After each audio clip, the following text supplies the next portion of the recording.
Hello and welcome to Interconnected, the podcast that explores the intricate links between life's most profound, weird and wonderful things. I'm Jake Robinson. And I'm Robin Taylor. And in each episode we discuss an interesting science topic and challenge ourselves to connect it with another subject that might seem completely unrelated, sometimes trivial or quirky. So think something like mouse droppings and monsoons, or even quantum mechanics and manta rays. So we hope you find the podcast thought-provoking and entertaining and invite you to explore the interconnectedness of life. So Jake, shall we get on with the show? Let's do it. Okay, so before we jump into today's main science topic, it's time for the neck of the woods part of the show. In this part of the show, we each take 30 seconds to share what's happening in our part of the world, because I live in Australia and Robin lives in Fiji. So over to you, Robin, what's new in your part of the world? Well, I'll confess, Jake, that I can't think of much that's going on. It's a lot of politics and really boring stuff, which really doesn't interest me. But we have overall had a lot of rainfall. So that's impacted me physically and I can't get out and do my gardening. That's a valid excuse. But I think that overall, one thing that is really good about this is that I keep on, as I said before, keep monitoring about the hurricane status. And with all this energy being dissipated and coming down as precipitation, it's good. It means we don't have anything for the next 14 days, at least. Excellent. And you? So we've actually had rainfall for the first time in 3 months this weekend. So that's quite nice for us because it's been very dry. And I've just typed in what's new in Australia. The first news story is something very profound. An Australian farm has smashed the record for the world's largest blueberry with a fruit the size of a ping pong ball. Picked in November and stashed in a freezer since the monster was almost 4 centimetres wide and weighed 20.4 grams, about 10 times the average blueberry. So what's today's main topic, Robin? Well, today we're going to be talking about biomimicry. Can you let us know what biomimicry is in a nutshell? So biomimicry is an approach to innovation that seeks sustainable solutions to human challenges by emulating nature's time-tested patterns and strategies. So it often involves studying natural systems and processes and individual organisms as well to gain inspiration for designing products and technologies and systems that are more efficient and sustainable and often compatible with the environment. Biomimicry draws upon principles and features observed in natural systems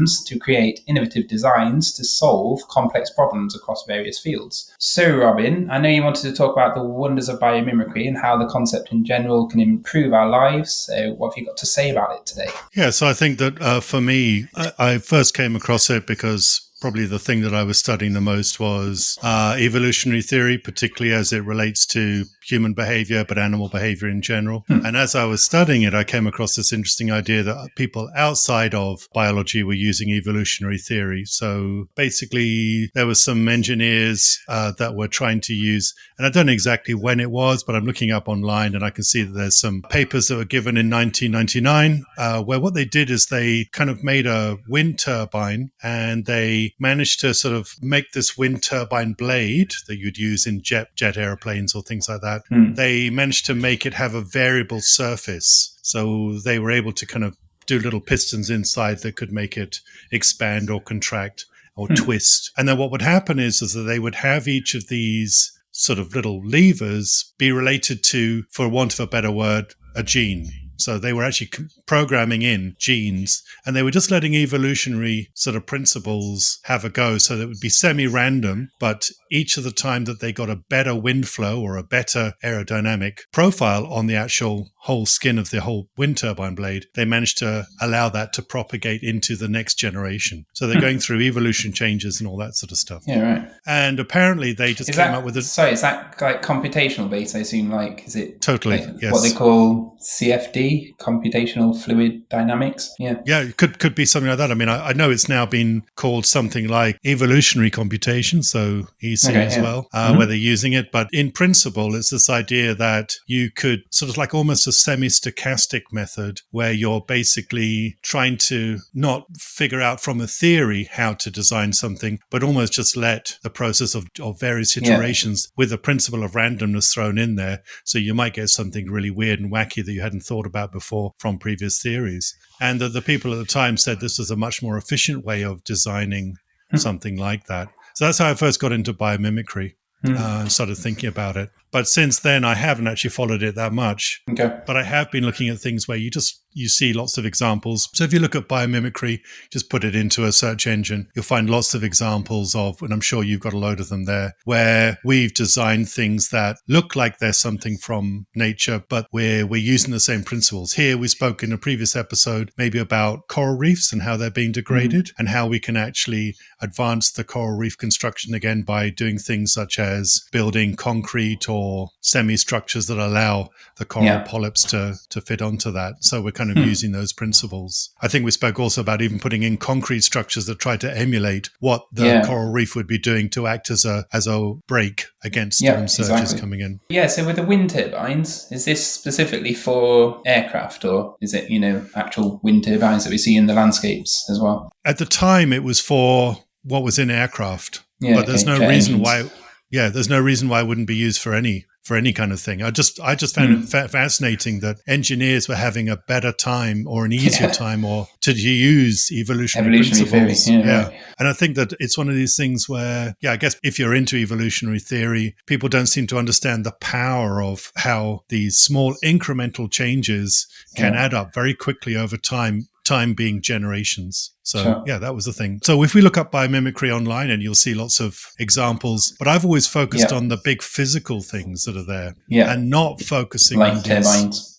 Like turbines. Buildings. Tell me about buildings. Well, some of the massive architectural buildings, some of those are inspired by natural designs. I think the Gherkin in London was inspired by a gherkin. Yeah. But some of the facades and things in buildings, they're inspired by biomimicry as well. So, for instance, I've worked with people at UCL in London where they've designed these facades, these walls, that basically they bioremediate pollution in water. And what they've done is they inoculate the tiles of the walls with gels, so these algae biogels. And then the tiles themselves are actually based on the shape of a tree leaf. So it kind of improves the efficiency of the water flowing over the tiles based on natural real life conditions. So there was a couple of examples anyway. But you were talking about... Well, I think that, another one that springs to mind is, I think that architects have been looking quite a lot at things like termite nests. Ventilations. The ventilation and how they can keep it at a very, very steady humidity and temperature without, obviously, air conditioners and heaters. That seems to be something that is of real interest. But yes, recently I've been reading up a lot about it, and it's just like a rabbit hole that I'm going down with. And I'll lead to why I think this is really important later on. But it's also going down at the microscopic scale or at the cellular level. So looking at a lot of biochemistry and trying to get people, or researchers are trying to find out how to look at what's happening in nature and then see where we go. And it goes right the way from how do you get energy production. So when you, let's say, look at chlorophyll and you see that they are very efficient compared to our photovoltaic cells. And so what's happening is that there seems to be that at that level, which is at the very biochemical level, there are lots of things that are going on. The whole idea about photosynthesis, for instance, is this graduated step where you're trying to bring in sunlight energy, but it graduates into small steps so that you can actually build up your sugars. And that is a very, very complex chain, which you still haven't been able to figure out what that's going on. And researchers are looking into that to figure out how that would look. And so, whilst you were talking there a little bit about tiles where the algae can take out pollutants, and that is definitely something that biomimics are trying to look at. But you could also look at the idea about trying to make an energy cell that would look kind of like a chlorophyll type thing, and that we could actually... So there's the whole field of synthetic biology, isn't there? So I guess that's one of the ultimate fields that are using biomimicry, literally synthesizing unnatural processes and cells inspired by natural processes. So I think that to go back to your original introduction about what biomimicry is, it's the sort of thing where I think what's really interesting and really fascinating about biomimicry is that it's almost like a philosophical approach. Yeah. It's an approach. And it's design. Yes, but also it's looking at, from my understanding, it's also looking at the idea that you don't waste things or you don't lock things up forever. So, for instance, if you, let's say, look at one of the things I was reading about was just how incredible a mussel shell and not the mussel, it's the sticky that sticks onto the rock. Yeah. Yes. So when you're looking at that, there's an incredible stuff that's going on there. And apparently we're nowhere close to building a glue that can work underwater as well as this thing can. But also it's got this idea that if after the muscle, for instance, disengages or moves on or goes to another location, the remainder doesn't remain there forever. It's not like our petrochemical plastics, which in principle could stay forever. This thing has a sheath that protects it from being eaten by other animals, the sort of protein bit that is both rigid and elastic at the same time. But it actually, that sheath will break down after a certain amount of time, and then it just gets biodegraded and comes back into the biocycle. Yeah. And I think that that's the philosophical approach, is this idea of you're trying to utilize it, but also trying to emulate what nature is doing, where you feed things back in. Yeah, so it kind of has parallels with things like permaculture, doesn't it? Absolutely. Yes. Yeah, it's very, very similar. Yeah. And so I guess that leads me on to this thing where I was trying to find out if how widespread this is now, because it's almost like, well, in this day where we know that we live on an earth with finite resources, sometimes I think people don't think of that, but shouldn't our engineers or people who are in design, shouldn't they all be doing biomimicry? Yeah, striving for... Yeah.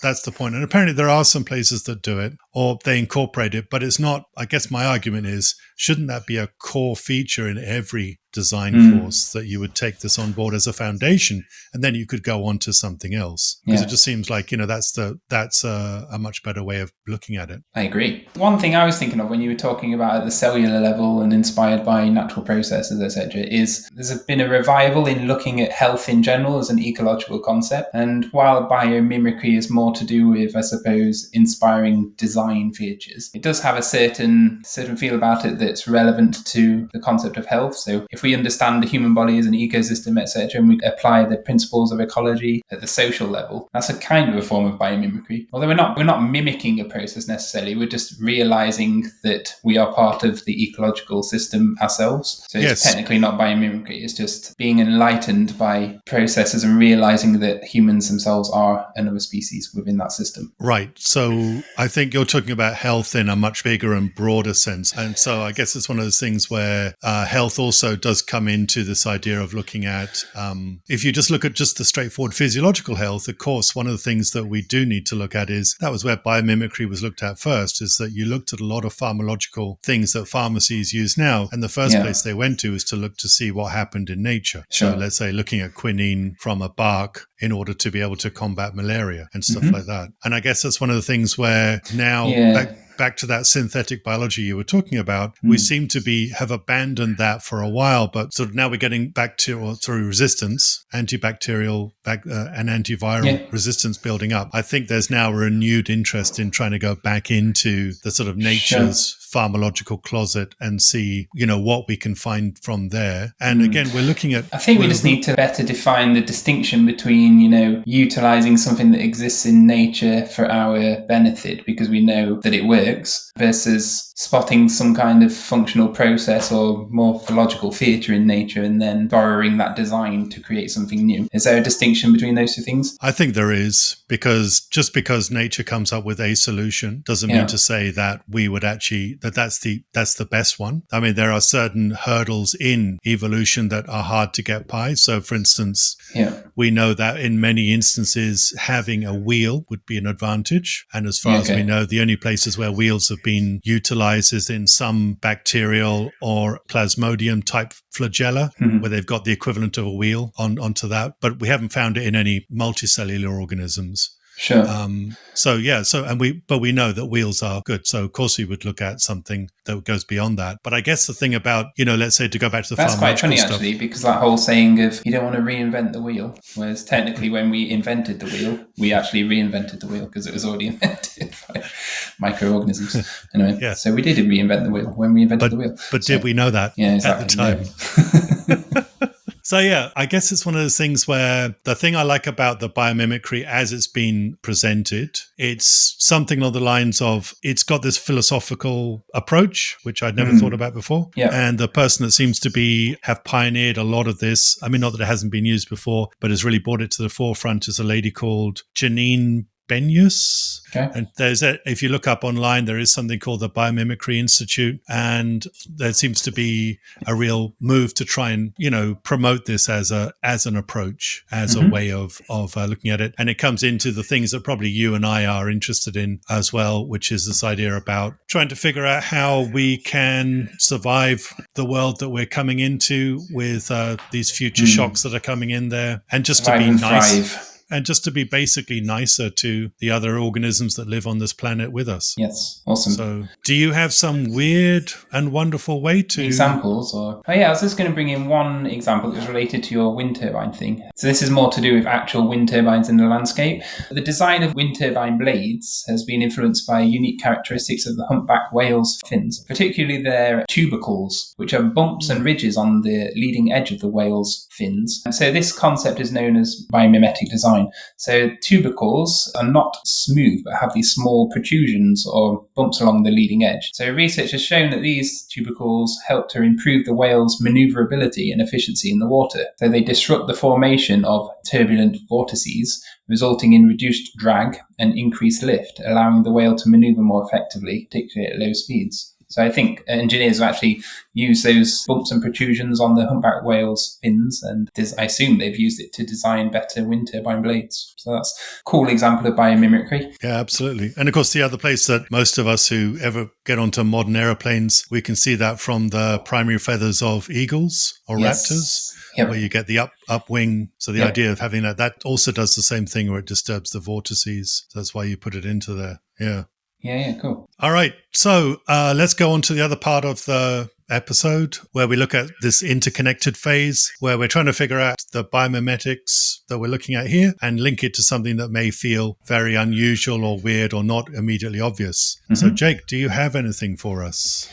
Yes, so today my linking topic is sonic booms. So specifically how biomimicry has led to both an increase and a reduction in sonic booms in recent decades. So perhaps I should first define what a sonic boom is. So a sonic boom is a loud explosive sound caused by shock waves generated by an object traveling through the air at a speed that is faster than the speed of sound. The speed of sound is 343 meters per second at sea level. So when an object, such as an aircraft or a bullet, exceeds the speed of sound, it creates a pressure wave that propagates outwards in all directions. And when this pressure wave reaches an observer on the ground, for instance, it's perceived as a sudden, sharp noise often likened to an explosion. And this is what's known as a sonic boom. So the intensity of sonic booms depends on various factors, including the speed, size, shape of the object producing it, as well as atmospheric conditions. So that's the basic definition of a sonic boom. So how has biomimicry both increased and decreased sonic booms? Well, let's start with the increase. Back in the 14 and 1500s, Leonardo da Vinci, he applied biomimicry through the study of birds. So this relates to what you've just been talking about. So he studied birds extensively and in the hope of enabling human flight. So he very closely observed the anatomy of flight of the birds and made numerous notes and sketches of his observations. And he also did countless sketches of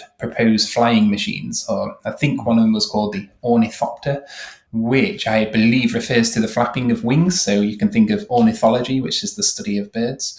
Today, these are known as aeroplanes, etc., and helicopters. But his research probably inspired someone called George Cayley, who designed a functional glider. I think this was in the 19th century. And then the Wright brothers, who were these American inventors and builders, who are widely acknowledged as building and flying the world's first successful motor-operated aeroplane in 1903. So aeroplanes were invented and built, and the first documented sonic boom from an aircraft occurred in 1947, when a bloke called Chuck Yeager, who's an American test pilot, so he broke the sound barrier flying an experimental, what's called a Bell X-1 aircraft. And this event took place over the Mojave Desert in California. And since then, we've obviously gone on to invent things like the fighter jets and Concords, etc., hyper-fast aircraft, and this has led to an increase in sonic booms. So from studying birds back in the 15th century to the glider and the Wright brothers and modern aircraft, sonic booms have increased. So that's one way that biomimicry has increased sonic booms. So now I mentioned in the introduction that biomimicry has also led to a decrease in sonic booms. So now we're heading over to Japan and the bullet train. You may have heard of this example before.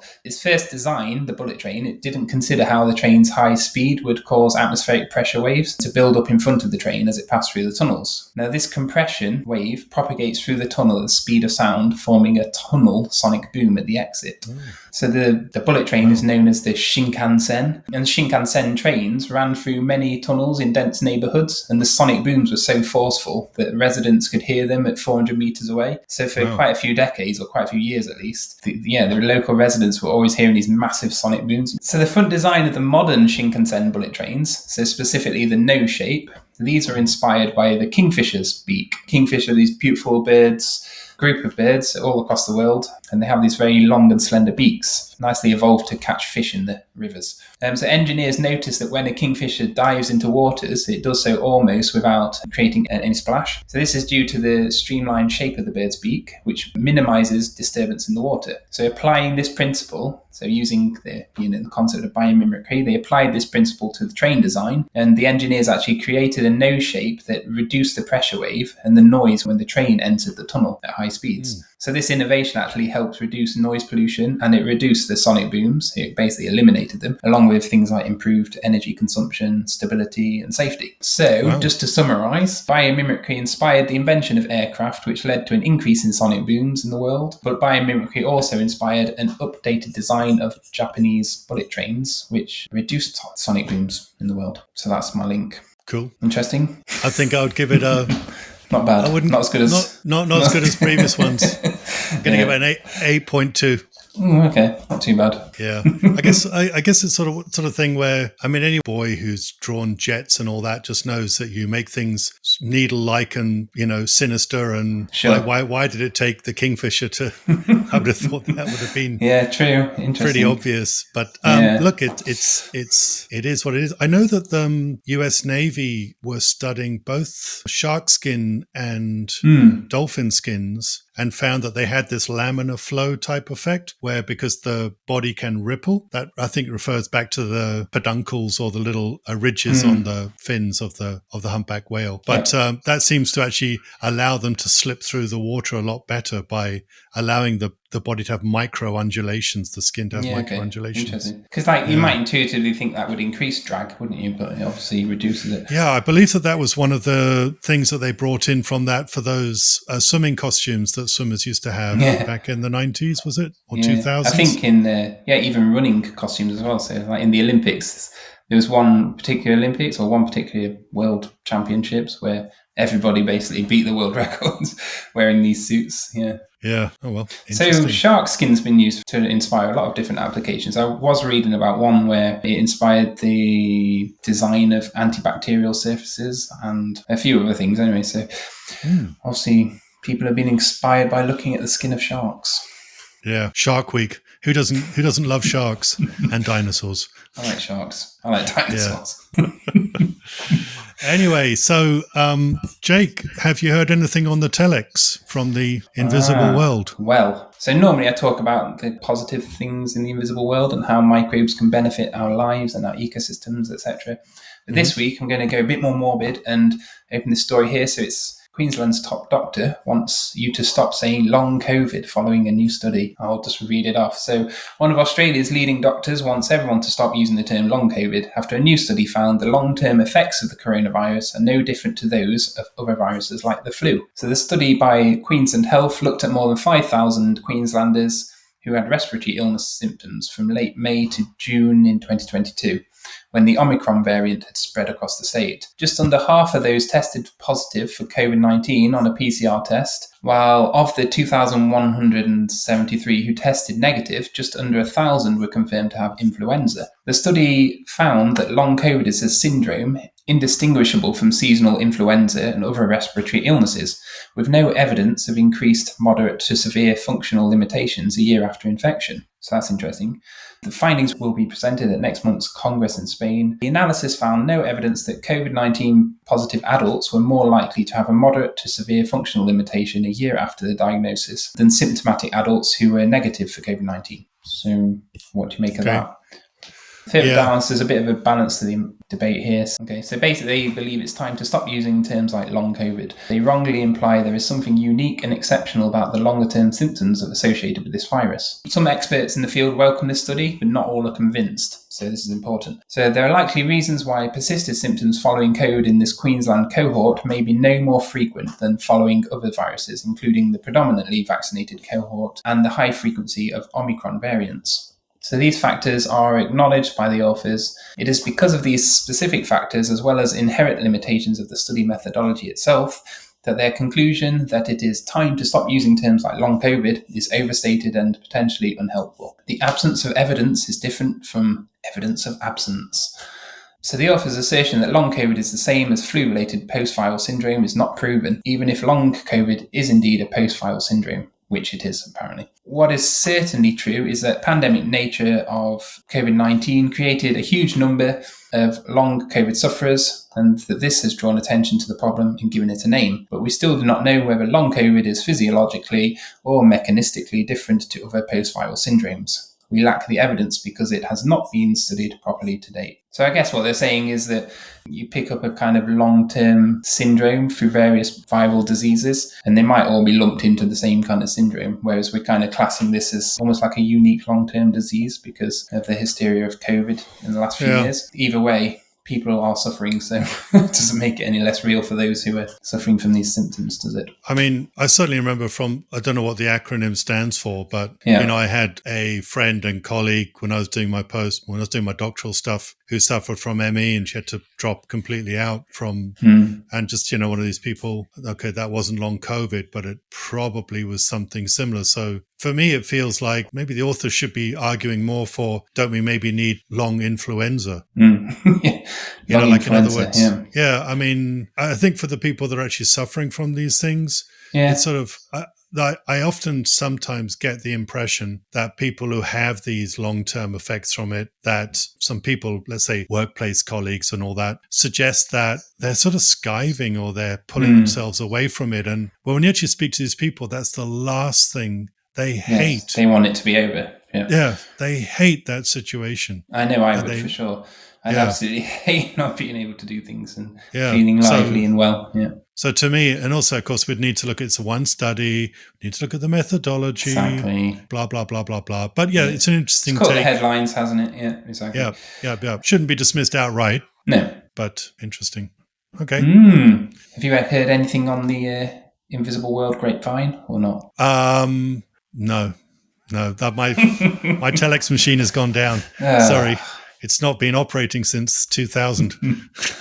No worries. Is there anything else you want to cover on this show? Anything about biomimicry or anything else to do with interconnectedness before we wrap up? I guess the one thing I do want to highlight about the biomimicry is it seems to me fundamentally it is absolutely interconnected. I mean, on so many levels, it just cuts across all those interconnections because of that philosophical approach. And I think it's something I hadn't thought about before. So when I first came across it, I was just thinking more about, shark skins and turbine designs and all that. But this has just blown my mind open as to how interconnected it is. And I think it's something that I'm definitely going to be burrowing into a lot more in the future. Do you think it needs more discussion on, how there's an issue of we view ourselves as separate from the rest of nature instead of viewing ourselves as part of nature? I think there's some discussion on that. We're inspired by something that we're considering as separate.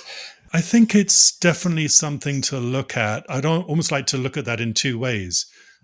One of them would be very charged because it would almost look at, you'd have to probably consider a religious angle, a religious argument. So we'd probably get lots of hate mail, consequently from all 6 viewers. Yeah. But the other one is definitely something to do with the arrogance of sort of technological man, where, it's this idea of feeling that we're at the top of an evolutionary pyramid. Whereas, when I was doing evolutionary theory, I remember our lecturers saying, you're misunderstanding what evolution is. Evolution is not always getting better. It's just always adapting to whatever the environment is. And somehow we have that idea about, making ourselves get better and better. So, I think we definitely could look at something like that. Anything else before we wrap up? No. Anything from you? Don't think so. Just again, we're excited to record the next show in a couple of weeks, and thank you everybody for tuning in to Interconnected, and we hope to see you next time. Bye. Okay.